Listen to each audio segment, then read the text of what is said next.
Caracol Radio y la Pontificia Universidad Javeriana presentan Líderes de la Fe, Influencia, Poder y Religión.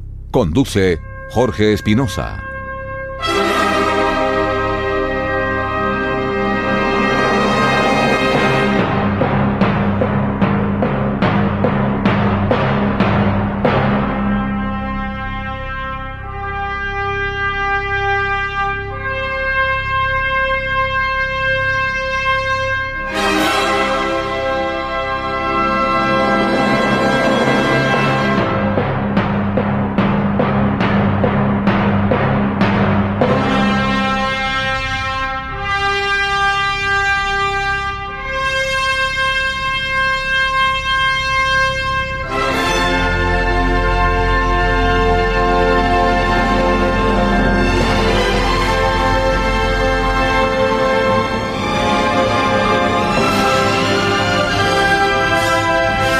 Bienvenidos, mi nombre es Jorge Espinosa, este es un especial de la Universidad Javeriana y de Caracol Radio, Líderes de la Fe, Influencia, Poder y Religión. Es un gusto que estén con nosotros.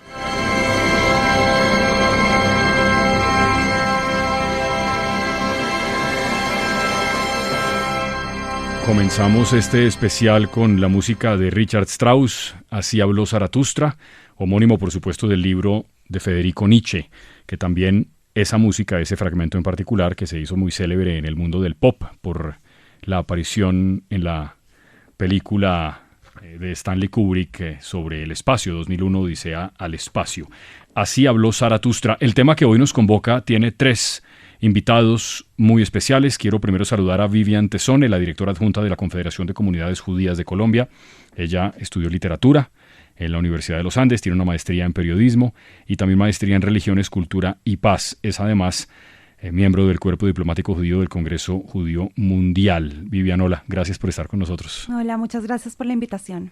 El profesor Diego Giovanni Castellanos, que nos atiende hoy desde París, magíster en estudios religiosos, antropólogo y es profesor de la Facultad de Teología. Él es musulmán. Profesor Diego Giovanni Castellanos, gracias por estar acá.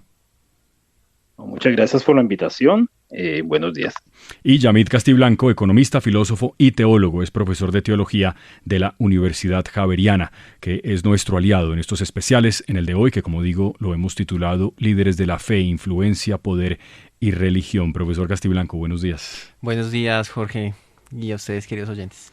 Quería empezar con algo que leí hace unos meses, seguramente de un hombre que a ustedes 3 pues conocen o han oído por lo menos mencionar. Es una entrevista que en el periódico de nuestra casa, en El País de España, en El País América, le hacen a Byung-Chul Han, el filósofo surcoreano. Le preguntaban, entre otras cosas, por los rituales. Y él decía esto: no soy creyente, pero me gusta asistir a las celebraciones religiosas, católicas por supuesto. Cuando me dejo embriagar por los cánticos, la música del órgano y el aroma del incienso, me olvido de mí mismo, de mi ego, y experimento una hermosa sensación de comunidad. En mi libro cito un apunte de Peter Handke: con ayuda de la misa, los curas aprenden a tratar bien las cosas, la manera delicada de sostener el cáliz y las hostias, la limpieza sosegada de los vasos, la manera como pasan las páginas del libro, y el resultado de ese hermoso modo de tratar las cosas, una alegría que da alas al corazón. Hoy en día damos un uso muy diferente a las cosas, las agotamos, las consumimos y las destruimos. En los rituales las tratamos de una manera totalmente distinta, con cuidado, como si fuesen amigas. Las cosas ritualizadas también pueden crear comunidad. No sé por qué, pero me pareció tremendamente bello. Muy lindo. ¿No es verdad? Sí, definitivamente. Y sobre totalmente todo, de acuerdo. Sí, totalmente de acuerdo. Y sobre todo lo que dice del tratamiento, de que hay que cuidar los ritos por la forma como se tratan las cosas. Y quería saltar de ahí a preguntarles a cada uno de ustedes. Empiezo con el profesor Diego. Si la Semana Santa es algo que los musulmanes en el mundo celebran, o si su equivalente sería más bien el Ramadán, que este año ha terminado hace unos pocos días. Bueno, no sé, no hay algo semejante a la Semana Santa, y la Semana Santa pues del mundo católico no se celebra. Uno podría pensar que sí, que el Ramadán es un equivalente en cuanto a que es una extensión de tiempo dedicada a profundizar digamos, espiritualmente, a compartir comunitariamente, a fortalecer lazos, tanto entre los miembros de la comunidad, pero también los lazos que nos unen con Dios. Pero pues es difícil hablar de equivalentes exactamente, particularmente porque la Semana Santa tiene digamos que una característica muy particular de recreación de la historia original del sacrificio de Jesús. Mientras que realmente el Ramadán no tiene ese carácter. El Ramadán es más la celebración en torno al ayuno y en torno a la comunidad, al compartir, al prepararse. O sea, es una fecha en donde los musulmanes se sienten más cerca, en cierto sentido, de Dios, en donde se hace un énfasis, digamos, en la importancia de no estar solo, sino de colaborarse, de formar parte de redes, digamos, de redes de significado. Sí, aunque, bueno, lo podemos de pronto mencionar más adelante si nos queda el tiempo, pero también para los musulmanes la figura de Dios es una figura importante. Incluso la Virgen María está citada distintas veces en los libros sagrados del Islam. Eso es una cosa notable. No, aunque la suerte... no es porque no exista claro, ciertos elementos en común, entiendo. Semejantes, Sí. Y figuras Sí. comunes, claro que sí. Sí. Ver, ahí hago énfasis un poquito en el ritual. Bueno, aclaro un poquito en el chiismo. En el chiismo sí existe algo un poquito más parecido Claro, es que a la Semana Santa con la fiesta de la chura. me faltó preguntarle si usted, por lo que entiendo entonces, es sunita. Sí. Soy sunita. Pues de todas maneras la mayor parte del mundo islámico es sunita, claro, los chiitas son la minoría. Le quiero preguntar a Vivian si ustedes tienen la Pascua judía. Exacto, y este año empieza... Es otra fecha, depende del año, ¿no? Sí, depende del año. Va cambiando, es 14 de Nisan, según calendario judío, Sí. y se va cambiando, pero siempre medio coincide con Semana Santa. Ok. ¿Por qué? Porque aunque nuestra Pascua judía, Pesaj, no tiene nada de Semana Santa sí tiene algo de Pesaj. Ajá. Y es que la última cena de Jesús Correcto. fue una cena de Pesaj, que es nuestra comida importante para marcar el inicio de esta semana de celebración. Y es una semana muy importante, es la fiesta fundacional del pueblo judío. Recordamos la salida de Egipto, que es lo que nos lleva a la unión como pueblo y donde eventualmente nos entregan los 10 mandamientos y la ley, que es la base de todo lo que nosotros decimos y hacemos. Claro, y Jesús era judío, ¿no? Que eso nunca sobra Exactamente, recordarlo. Jesús tenía ritos judíos y cumplía el Pesaj, que es en esa época, y por eso pues también peregrinación al templo. Esa era una fiesta de peregrinación al templo que era en Jerusalén. Ya, en esa Pascua judía, lo más común que hacen ustedes hoy en día es ¿qué? Bueno, ¿Qué lo lo más caracteriza? característico es que durante esos 8 días no comemos harina o alimentos leudados, Sí. porque decimos que los judíos salieron con tanto afán de Egipto, cuando salieron de la esclavitud, Sí. que el pan que estaban haciendo no alcanzó a Se inflarse, quedó. no alcanzó a leudar. Entonces, Ajá. en rememoranza a eso, comemos, son unas galletas hechas de harina, sal, y tienen que ser cocinadas por menos de 18 minutos, es decir, que no alcancen a leudar. Ya, bien. Qué bonito, no sabía eso. Muy bien, bueno, la Pascua judía, el Ramadán y por supuesto, Yamid, pues nosotros sí tenemos, digo, yo también soy católico, nuestra Semana Mayor o Semana Santa, que se celebra pues en muchos lugares del mundo, en España, en muchos lugares del mundo en los que el catolicismo es una mayoría. Me parece que, sin embargo, ha cambiado mucho su significado, ¿no? Hace, 50 años tenía probablemente un significado distinto, ahora es sobre todo un tiempo para que la gente, pues, se vaya de vacaciones. Pero el significado religioso me parece que a veces se queda corto, ¿no? Pues como tal, el significado se ha mantenido siempre. El punto es más a nivel social, No, claro, me refiero cómo a las sus personas, costumbres, sí. exactamente, cómo las personas siguen viviendo este tiempo. Y bueno, pues es evidente que estamos en una sociedad plural, donde cada persona pues sigue su conciencia, su propia religión, o si no tiene una religión, pues no tiene, digamos, no se esperaría de ellos una participación en las celebraciones católicas si no son fieles católicos, por supuesto. Uh-huh. Yo creo que pues es una semana que pues se puede hacer la invitación más amplia a que sea un tiempo de reflexión y de silencio y de compartir, pues porque la espiritualidad y la religión, al menos desde el cristianismo, desde el catolicismo, pues cada vez la entendemos menos como tal vez como un cumplimiento de normas o de ritos, sino más bien el significado. Y dentro de lo que está en la Semana Santa, pues es como decía Vivian, pues una cena, un compartir de familia. Entonces, si alguna persona no se siente llamada a participar de los rituales católicos porque no es católica o en fin, pues yo creo que al menos la invitación está allí para que sea un tiempo de estar en silencio, de reflexionar acerca de su vida y de compartir con sus seres queridos también, que es muy válido. Voy a París con Diego. Diego, una de las cosas que me ponen aquí, yo tengo una especie de escaleta con unos temas que se ha sugerido para el programa, y como el programa se titula Líderes de la Fe, Influencia, Poder y Religión, uno puede entender esto obviamente de múltiples maneras, pero me ponen que los principales líderes espirituales históricos en cada religión, Moisés en el judaísmo, Jesús en el cristianismo y por supuesto la figura de Mahoma. Pero la otra manera de entenderlo es cuáles son los líderes actuales en la tierra, el Papa Francisco, y también obviamente dependiendo de si uno es chiita o si es sunita, o en el caso pues de los judíos, ahora ya me contará eso cómo funciona, en el caso pues de los rabinos. Pero Diego, en el caso de ustedes, de los sunitas, el líder está y vive ¿dónde y cuál es esa historia? No hay un líder que aglutine a los musulmanes, ni chiitas ni sunitas. Digamos que hay algo un poco más cercano a esta idea de estructura un poco eclesial dentro del chiismo duodecimano. Por eso están las figuras de los ayatolas y los grandes ayatolas, pero de todas maneras tiene sus limitaciones. Ya, hay varios al tiempo, no hay uno solo. Bien. Y no necesariamente los que tienen poder político son los que tienen el mayor número de significancia religiosa.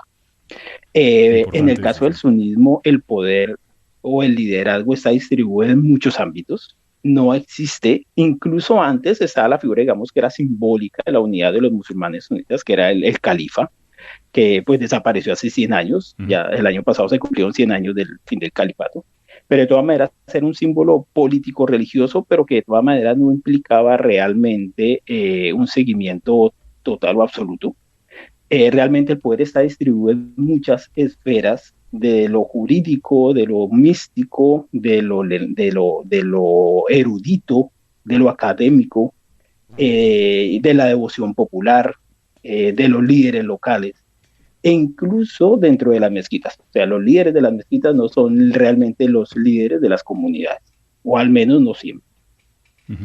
Bien, esa es una aclaración que me parece importante. Ahora quisiera que profundizara un poco más en el hecho de que los líderes que tienen el poder político no necesariamente tienen el mayor número de seguidores o la mayor influencia religiosa. Vivian, obviamente supongo que depende de a quién se le esté hablando, pero ustedes tienen la figura del gran rabino, ¿no es verdad? Sí, estás hablando del Gran Rabinato de Israel, que Sí. es una figura que se creó en 1922 todavía con el mandato británico. Y la idea es que ellos iban a ser el líder y la guía religiosa para el Estado de Israel cuando se creara. Sí. Sin embargo, también tienen influencia en la diáspora, pero no es una figura como el Papa, no es una figura que es 100% central o que todos los judíos se adscriben al Gran Rabinato de Israel. Entonces nosotros no tenemos una simple figura ni una sola oficina. También tenemos corrientes dentro del judaísmo que no necesariamente se adscriben a esta. Para ponerlo en grandes rasgos, tenemos la ortodoxia, que Sí. iría hacia el lado del Gran Rabinato. Tenemos los conservadores, que tienen sus propios grupos y líderes, y tenemos los reformistas. Entonces, si ustedes han visto películas de Estados Unidos, probablemente los judíos que ven representados son reformistas, porque la gran mayoría de judíos en Estados Unidos son reformistas. Si ven imágenes, series o películas de Israel, probablemente van a ver una representación ortodoxa, porque hay un peso más en la ortodoxia, pero estamos distribuidos y no hay una única entidad. Sin embargo, sí hay bastantes rabinos que hay, un poquito como lo que dice Diego, que han adquirido más feligreses, que tienen más prestigio, que han sido más importantes en diferentes momentos, digamos, de transición y son más reconocidos, o otros rabinos siguen esa línea. Sí es importante aclarar que todos los rabinos están inscritos a una línea religiosa igual y tienen que seguir ese seminario rabínico en el que están inscritos. Ok, sí. Y nosotros, en cambio, profesor Yamit, no tenemos ese problema en el catolicismo. Nosotros sí tenemos más o menos claro que el Papa Francisco es la figura que un poco nos aglutina a todos, ¿no? A nivel del catolicismo, sí. Sí. A nivel del cristianismo, no. Porque justamente, digamos, para tocar algunos aspectos históricos rápidamente, Sí, por favor. es que pues los líderes de las comunidades, las cabezas de las comunidades son los obispos. Y el Papa, que es el obispo de Roma. ¿Qué sucede? Que había 5 centros del cristianismo en los primeros siglos del cristianismo, que era Alejandría, en la actual Egipto, Sí. Antioquía en la actual Turquía, Constantinopla también en Turquía, Jerusalén y Roma. Pero ¿qué pasó? Que entonces, digamos, con el tiempo, por distintos motivos, se empezó a sentir que Roma tenía un carisma de unidad y de autoridad. Entonces, ¿qué sucedió? Pues que el Papa se volvió el obispo principal del cristianismo, y eso pues llevó a que en algún momento, bueno, también por otros motivos, hubiera un cisma entre Occidente y Oriente. Entonces surgió la ortodoxia, y la ortodoxia no tiene una cabeza principal, sino que son distintos patriarcas de Moscú, de Constantinopla y de distintas iglesias ortodoxas de Europa Oriental, principalmente. Sí, a pesar de que los libros sagrados siguen siendo los mismos. Sí, claro que sí. Entonces, ¿qué sucede? Que hay la gran mayoría de obispos en el mundo pues están en comunión con Roma, y hay obispos que son ortodoxos, no están en comunión con el Papa, pero por supuesto que el cristianismo pues digamos tiene un tronco común, ¿no? Entonces, sí, eso, nosotros a nivel del catolicismo, sí, el Papa es el líder. Ahora, yo empecé preguntándoles o empecé señalando que hay tres figuras históricas a las que quisiera que hicieran una breve referencia. Obviamente Moisés en el judaísmo, Jesús y Mahoma en el islam. Profesor Diego, yo tengo la impresión por lecturas que Mahoma, bueno, esa me parece que es una realidad histórica, es el que llega, digamos, de último a las revelaciones. Me parece que en el 611 es cuando se le hacen sus revelaciones, y que durante un tiempo los musulmanes no tenían como una especie de profeta en la tierra. La historia es más o menos así, es en los tiempos de Cristo, en antes y después de Cristo, ¿le llega después la revelación a Mahoma? Sí, o sea, históricamente, digamos, primero históricamente, lo voy a hablar un poco más desde el punto de vista de los musulmanes. Históricamente, claramente con Mahoma es que empieza pues la revelación, y pues en sí el Islam como fenómeno histórico. Sí. O sea, Mahoma nace en 570, la revelación empieza a recibirla hacia 610, hasta poco antes de su muerte en 632. Sí. Con la prédica y el surgimiento de un movimiento de seguidores que son los musulmanes, se conforma como un hecho histórico la realidad del Islam. Luego va a haber una expansión del Islam y una institucionalización, y pues ya un desarrollo en distintos ámbitos. Pero esto no invalida para los musulmanes que la religión sea una sola y sea verdadera y sea eterna. Pues lo que Mahoma, o Muhammad, porque realmente en el Islam pues sí, Muhammad, lo llamamos más Muhammad. Sí. El profeta Muhammad realmente lo que hace es validar de nuevo un mensaje que es eterno del Dios único, y que es el mismo que se le habría dado al cristianismo, al judaísmo y a otras religiones. Uh-huh. De hecho, se considera que Mahoma es el extremo de una línea de profetas que va hasta Adán, y en ese sentido hay una continuidad. También se considera que hay una especie de hermandad espiritual de toda la humanidad, pero que por fenómenos históricos pues ha habido separaciones, divisiones, interpretaciones diferentes, y eso, digamos que a la misma historia de los pueblos humanos habría llevado a la diversidad existente. Sí. Pero la salvación, porque es una religión de salvación, estaría dada precisamente por la aceptación de esta verdad única, eterna. Claro, y también tuvieron su cisma, ¿no? Ya de ahí el estudio genealógico de la vida de Mahoma, para tratar de descubrir cuál es la diferencia entre el sunismo y el chiismo, de dónde surge esa diferencia que a veces en la práctica parece tan insalvable. Pero bueno, esos son otros asuntos que me parece que no alcanzamos a mencionar hoy. En el caso, Vivian, de lo que pasa con la figura de Moisés, ahí también hay una línea de tiempo interesante. ¿Quería anotar algo sobre la figura histórica de lo que significa para ustedes Moisés? Bueno, Moisés fue un líder muy particular, porque fue un líder que fue profeta, es decir, tenía comunión con Dios, sí, pero también era un líder político. Entonces fue el que sacó a los judíos de Egipto, los llevó durante 40 años por el desierto, y ejerció un liderazgo que iba a ver cómo se iba a transformar esta sociedad de esclavos a una sociedad ya libre.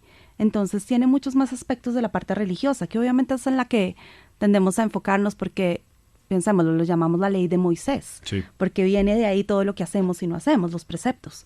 Pero también tiene una línea de ética, de liderazgo social y de cómo crear un pueblo libre de los que habían sido esclavos ya por generaciones. Entonces es un líder bastante particular y es el último que tenemos como de este talante. Ya el siguiente ya sería Yoshua, ya de ahí llegamos a la era de los reyes. Sí. Pero de este talante tan importante y por eso es que perdura durante los tiempos y por eso pues claramente fue el que mencionaron acá. Ahora, yo no sé, pero esta es una pregunta para los tres, si alcanzamos a hacerla ahora. Pero ahora que está Vivian mencionando ese aspecto político, profesor Castiblanco, economista, filósofo, teólogo, profesor de teología de la Universidad Javeriana, yo no sé si a alguno de estos profetas se le puede atribuir la calidad de no ser político. Jesús lo era también a su manera, intensamente. Digamos, participó en la vida pública de su pueblo de una manera muy profunda. Sí, yo creo que hay que hacer una distinción entre la dimensión política de la vida humana Sí. y el hacer política. Y claramente Jesús no tenía la intención de hacer política, No, claro, sí, pues, sí. sino que, claro, pues su mensaje pues tenía consecuencias también Era políticas. disruptivo absolutamente, como todos. Exactamente, ¿no? incomodó y Claro. bueno, justamente también por eso pues fue crucificado, ¿no? Porque, digamos, fue visto como una amenaza para, digamos, las estructuras del momento o ciertas personas o ciertos Claro. líderes, porque en eso hay que decir que no fue un rechazo, digamos, generalizado, sino de algunas No, personas. era en incómodo para el concreto. poder. Exactamente, Sí. exactamente. Y para algunos sectores del poder, Ujú. porque recordemos, pues en los evangelios se menciona que tuvo una muy buena relación con Nicodemo, bueno, con Correcto. otros judíos o Correcto, fariseos o doctores de la ley que si bien no llegaron a creer en Jesús, no lo sabemos al fin, digamos, lo valoraron mucho. Ujú. O descubrieron que había una sabiduría allí especial y seguramente no estuvieron de acuerdo en que pues Jesús fuera enviado a la crucifixión. Pero bueno, el punto es que yo creo que la política es una dimensión humana. E inevitablemente cualquier líder religioso o persona espiritual, bueno, cualquier ser humano en cualquier contexto, de alguna forma lo que hace tiene algún tipo de repercusión en la vida política de la sociedad, porque estamos hablando de poder y pues Sí. el poder no solamente es visto como lo negativo, como lo que oprime, sino también lo que empodera, lo que permite que haya cambios a nuestro alrededor. Y bueno. Profesor Diego, en París, Mahoma tenía la fama de ser además un gran guerrero, ¿no es cierto? Bueno, el profeta es muchas cosas. El profeta, partamos del hecho de que para los musulmanes el profeta es el ejemplo a seguir. Ujú. O sea, no es una divinidad, no es una encarnación de Dios ni nada por el estilo, pero es, digamos que lo más cercano a un modelo perfecto. No era perfecto, pero lo más cercano a la perfección que pudiera tener la humanidad. Y en ese sentido se considera que es un ejemplo a seguir en todos los ámbitos. La vida del profeta se extendió durante poco más de 2 décadas digamos, de labor pública de profecía, y en esos lapsos pasó por ser perseguido, por reorganizar una comunidad religiosa, por defenderla y posteriormente también por derrotar a sus enemigos y establecer un pacto común sobre el cual se refunda la sociedad árabe de la época. Uh-huh. En ese sentido, la política, así como decía el profesor Castiblanco, realmente en el Islam no es visto como un aspecto negativo y de hecho es un aspecto inseparable del Islam como generalidad, lo cual no quiere decir que también es un error común pensar que es que en el Islam no se puede distinguir lo político de lo religioso, porque pues claramente tanto en la historia como en la actualidad hay muchos ámbitos donde sí existe la separación, pero sin embargo el profeta es un líder con una dimensión política riquísima. Bien. Quiero cerrar este primer bloque recordando que estamos en este especial de la Universidad Javeriana y de Caracol Radio, líderes de la fe, influencia, poder y religión. Volvemos en segundos. Ya regresamos con Líderes de la Fe, influencia, poder y religión.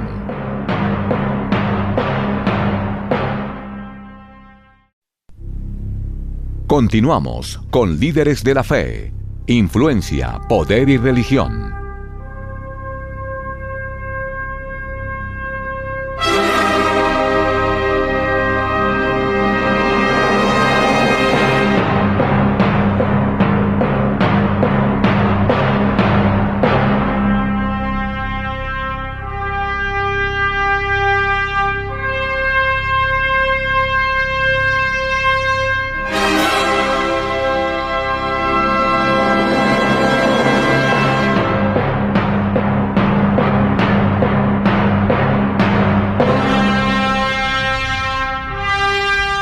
Volvemos a este especial de Semana Santa de la Universidad Javeriana y de Caracol Radio, líderes de la fe, influencia, poder y religión. Mi nombre es Jorge Espinosa, estamos oyendo al maestro Richard Strauss. Así habló Zaratustra.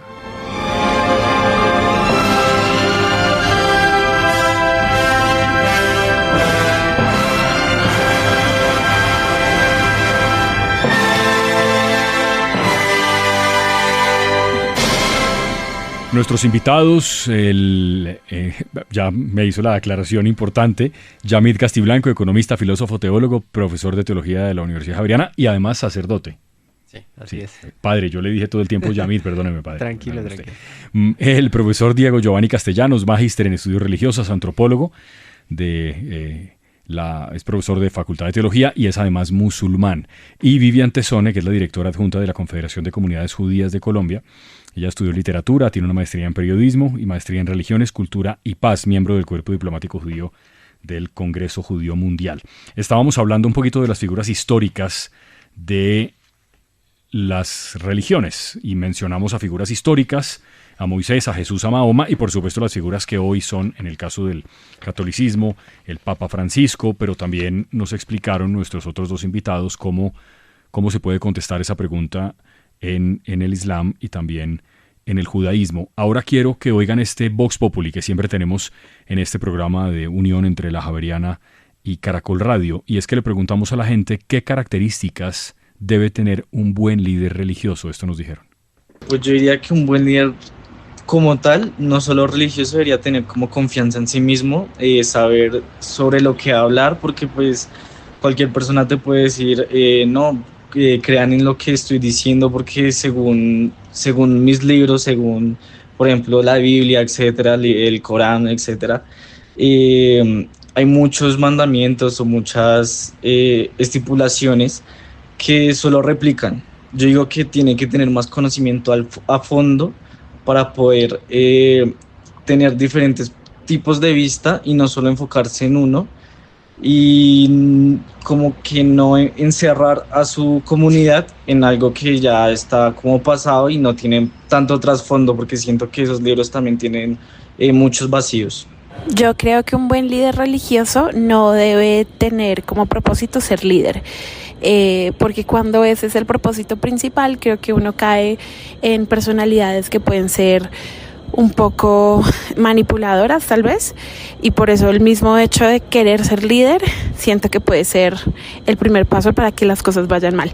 Así que diría es un sentido más de propósito y de misionalidad conectado con el espíritu más que con el sentido de ser líder. Pues debe ser una persona que observa, analiza y sabe interpretar muy bien la fe que se concentra dentro de una comunidad o una sociedad. Que lo interprete bien es que tenga un gran discurso, que tenga una capacidad, una sensibilidad por los problemas y los triunfos de esa sociedad y comunidad. Sí, ponen de presente muchas cosas interesantes. Les quiero hacer a ustedes la misma pregunta. ¿Qué características tiene que tener un buen líder religioso? Vivian, ¿qué piensa? Bueno, escuchando también los comentarios del Vox Populi, creo que es importante que un líder religioso pueda conversar y llegar a las personas no solamente de su propia religión y comunidad, sino hacia afuera también, porque tiene un doble papel. Sí. El papel uno es velar por la comunidad y la fe y espiritualidad de esta comunidad, hacerlos sentirse incluyentes, hacerlos sentir que esta comunidad es parte y les suple sus necesidades, pero a la misma vez tiene que conversar con otros líderes religiosos. Estamos en un mundo que es un mundo abierto, es un mundo en el que tenemos conversaciones y diálogos interreligiosos, y ese es un papel fundamental de poder llegar a encontrar estos puntos de diálogo sin crear conflictos y respetando las creencias religiosas de todos los que nos rodean. ¿Qué piensa, padre? Bueno, pues me viene a la mente el encuentro del Papa Francisco con el gran imam de Al-Azhar, sí, Mohammad Al-Tayeb, en el 2019. Los dos dieron ejemplo de lo que es ser buenos líderes en el cristianismo y en el islam en este caso, y es una gran apertura de corazón, ser testigos ante todo de los mensajes que anuncian, que son mensajes de esperanza, de reconciliación, de paz, Entonces también de acuerdo con lo que dijo una persona en el Vox Populi acerca del desapego del poder. O sea, es fundamental porque tanto en la religión como en el mundo de la política, los liderazgos de ellos y ellas están para el servicio. La política, como la máxima expresión de caridad, debe estar al servicio de las personas y de la humanidad. Así que humildad, desapego, sabiduría y ser testigos de lo que anuncian. ¿Y qué dice el profesor Diego en París? Bueno, yo pensaría que para la comunidad musulmana, un criterio histórico que siempre se ha tenido como primordial en un buen líder es la piedad, la sinceridad, la honestidad y su sentido de entrega a la comunidad, en primer lugar. Ya cómo se gestiona y qué características de erudición, por ejemplo, habilidades sociales o políticas puede tener, depende, como les decía, del tipo de líder que sea, en qué aspecto de la sociedad musulmana que esté desempeñando. Me parece que la primera persona que hablaba en el Vox Populi mencionaba algo que es interesante y que también creo que el profesor Diego mencionaba al final, y es que no es cierto que en el Islam no se pueda separar la iglesia del Estado. Y yo entiendo por qué dice eso, porque sí hay una tendencia a creer que particularmente en los países musulmanes esas son distinciones que no se hacen, que es lo mismo una cosa y la otra.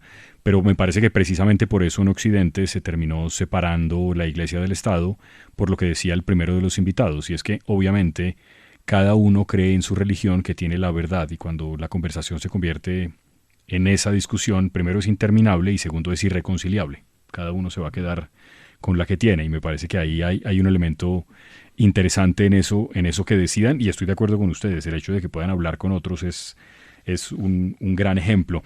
Hay otra serie de preguntas que quiero que abordemos en estos minutos que nos quedan de este programa especial, el impacto histórico y actual de estos líderes. ¿Cómo influyeron los líderes fundacionales en la sociedad de su tiempo? Ustedes lo mencionaron un poco ahora, pero quisiera que lo exploraran un poco más, Vivian.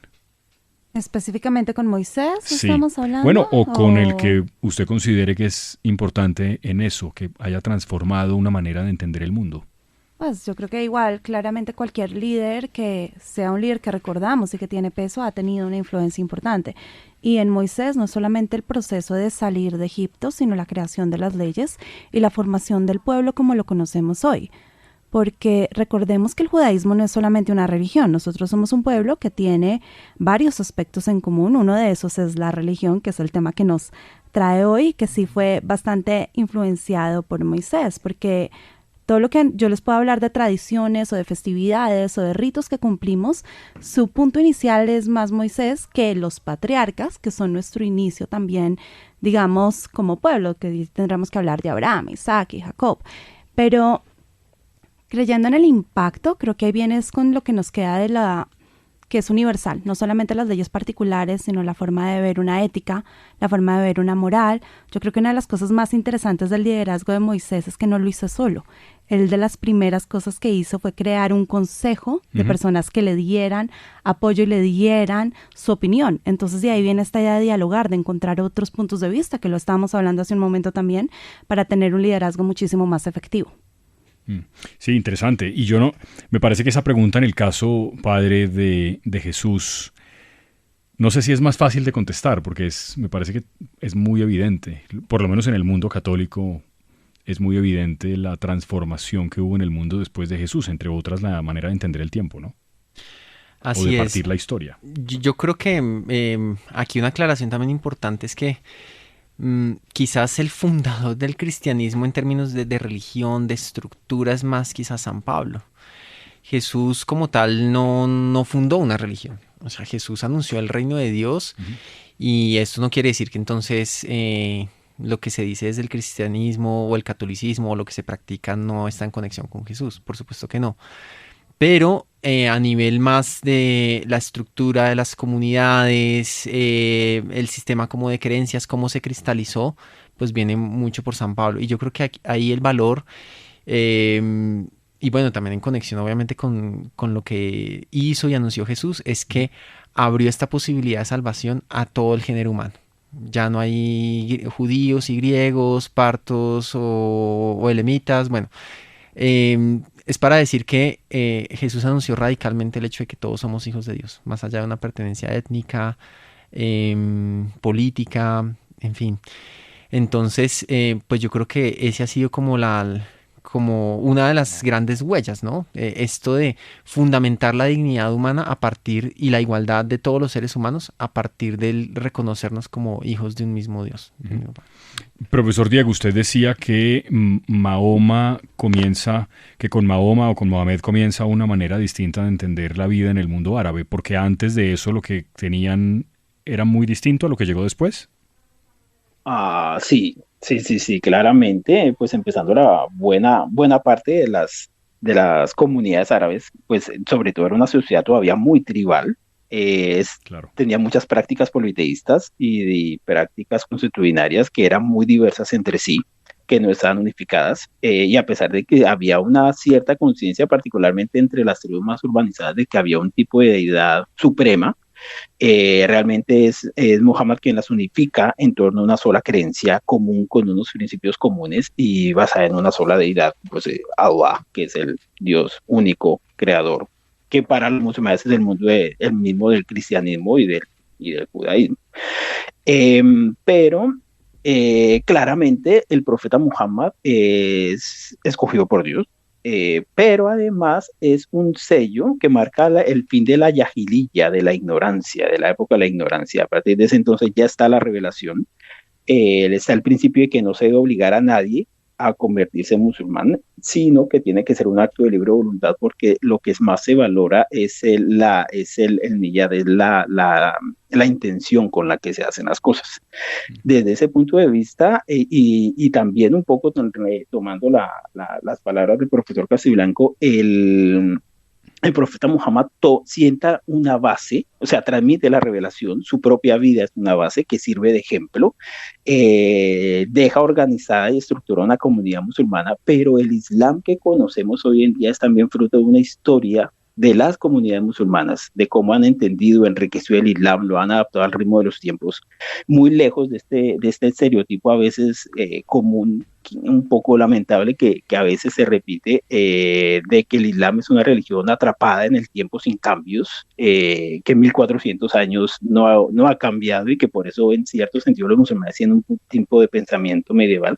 No es cierto, el Islam ha cambiado muchísimo y es muy interesante ver cómo estos principios fueron entendidos en distintos momentos por las instituciones, por los líderes, por las mismas comunidades, y sobre todo que no ha habido en la historia del Islam la pretensión, y creo que eso es muy interesante, de asumir que alguien tenga la única interpretación válida de la religión, sino que en general siempre se ha posibilitado la idea de que la religión necesita ser interpretada para el tiempo en que se está viviendo. Uh-huh.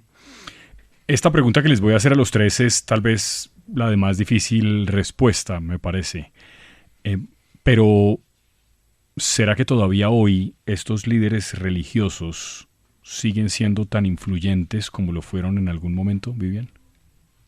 Creo que tenemos un mundo que, por sus conexiones y por ser tan pluralizado, nos deja ver más líderes de los que teníamos antiguamente. Sí. Yo sí creo que una persona puede transformar el mundo de una forma muy importante, pensando en líderes más o menos contemporáneos. Yo iría al rabino Sacks, que fue un pensador de la ortodoxia moderna, siempre a la vanguardia de cómo interpretar la religión para nuestros tiempos, fundamental para hablar de coexistencia, para hablar de paz, para hablar de moderación. Y creo que a veces ignoramos estas voces por escuchar las que hablan más duro o las que a veces tienen posiciones más controversiales, cuando podemos desenfocarnos en estas voces que nos dan una guía y una forma de ver que puede llevarnos a una convivencia muchísimo más tranquila y muchísimo más pacífica.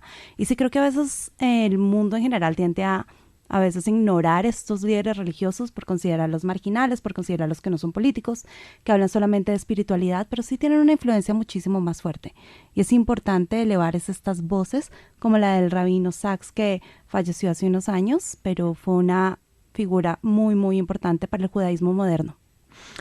¿Qué dice el padre Diego? Yo siempre estoy... El padre Yami, siempre estoy recordando que en las liturgias de los domingos, generalmente se hace referencia a lo que dijo el Papa Francisco, y en las noticias, al menos en Occidente, se recoge que el Papa Francisco está pidiendo la guerra en tal lugar del mundo.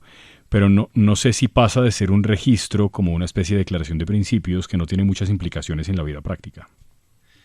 Pues mira, Jorge, yo creo que un mensaje no sea tan escuchado no le resta verdad ni pertinencia, digamos.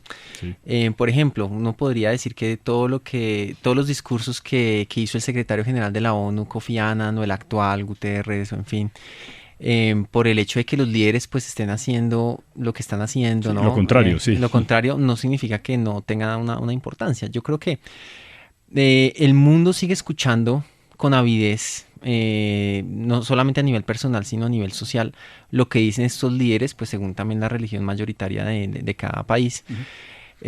Porque son mensajes de esperanza que interpelan la conciencia. Y por ejemplo, para citar un caso concreto, el Papa Francisco estuvo en el 2024 en la reunión del G7 con los principales líderes mundiales, estuvo hablando sobre inteligencia artificial, sobre las posibles implicaciones de esto, las implicaciones éticas y en fin. Entonces, pues estos líderes sin duda tienen un rol, un papel, son escuchados. El punto es que la humanidad quiera escuchar, ¿no? Y quiera aplicar eso, ¿no? Entonces, pues yo como sacerdote lo veo los domingos y de hecho he percibido como una mayor asistencia a la Eucaristía, tal vez por el jubileo de la esperanza. Y creo yo que hay una gran sed espiritual. Entonces, aunque el mundo nos parezca que vaya mal, y en efecto hay muchas cosas que son tristes, la guerra, la pobreza, la destrucción del medio ambiente, creo que es justamente cuando las palabras de estos líderes, no solamente desde el cristianismo, sino desde las otras religiones, pues justamente empiezan a ser más escuchadas, al menos de quienes empiezan a ver que tenemos que hacer algo por este mundo, ¿no? ¿Qué dice el profesor Diego en París? Bueno, yo estaría de acuerdo, retomando las palabras de la profesora Vivian, en que realmente esta es una época en que uno creería que los líderes religiosos han perdido de pronto peso, o que digamos que han quedado un poco al margen. Al menos en el caso del mundo islámico no es así. De hecho, hay una pluralidad, digamos, creciente, empezando el nivel educativo de las personas en el mundo islámico es cada vez más alto. El acceso a los medios de comunicación, a las redes sociales, ha creado un pluralismo que es supremamente interesante. Y además un pluralismo que, claro, tiene también sus áreas problemáticas, pero que sobre todo también refleja la desinstitucionalización política del Islam. A pesar de que hay algunos grupos que pues son los más famosos, también como decía la profesora Vivian, por hacer más ruido y que aparecen constantemente en prensa, realmente ha habido una desinstitucionalización. Los estados donde la mayoría son musulmanas actualmente, salvo un par de casos, en general el Islam es un asunto que gestionan las propias personas y el Estado realmente no tiene el control sobre eso. Controla de pronto el sistema de mezquitas, o controla, por ejemplo, la financiación de estas, la educación, digamos, la financiación de los profesores de religión, puede ser, por ejemplo, pero realmente es las mismas comunidades las que se organizan, las que siguen a determinados personajes, voces feministas, voces reformistas. En ese sentido, creo que el último siglo, particularmente del Islam, ha sido muy interesante y, a pesar de las problemáticas actuales, muy prometedor. Quería terminar con esta pregunta final para llenarnos un poco de optimismo, porque sé que lo que van a responder nos puede llevar a ese optimismo. Profesora Vivian, ¿qué hay en común entre las religiones que tenemos subrepresentadas en ustedes hoy acá?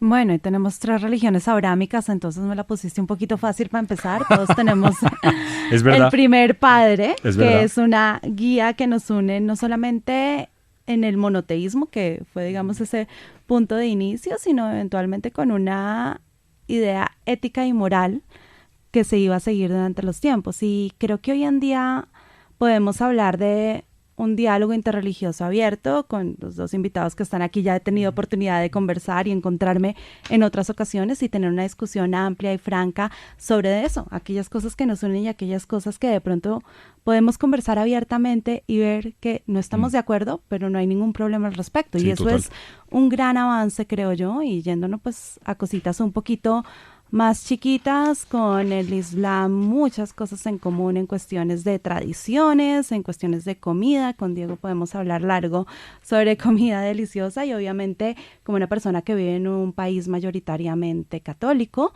creo que lo que sabemos y conocemos del entorno religioso del catolicismo pues nos permea a todos los colombianos también.